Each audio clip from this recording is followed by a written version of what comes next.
শপথ নিলেন সংরক্ষিত নারী আসনের ৪৯ এমপি। রাত ৯টায় জাতীয় সংসদ ভবনের শপথ কক্ষে নারী সংসদ সদস্যদের শপথ পড়ান স্পিকার হাফিজউদ্দিন আহমদ। আর এর মধ্য দিয়ে ত্রয়োদশ জাতীয় সংসদে সংরক্ষিত নারী আসনের প্রতিনিধিত্ব পূর্ণতা পেল।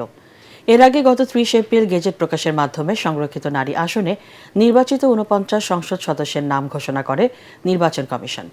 রাজনৈতিক দল ও জোটের ভিত্তিতে ক্ষমতাসীন বিএনপি ও তাদের জোট থেকে সর্বোচ্চ ৩৬ জন, জামাত জোটের পক্ষ থেকে ১২ এবং স্বতন্ত্র জোট থেকে ১ জন নারী সদস্য নির্বাচিত হন।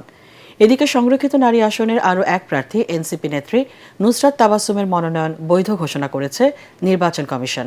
তবে গেজেট প্রকাশ না হয় আজ শপথ নিতে পারেননি তিনি।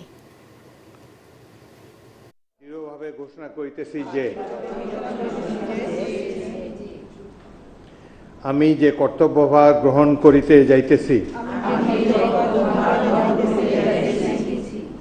তাহা আইন অনুযায়ী ও বিশ্বাস করি।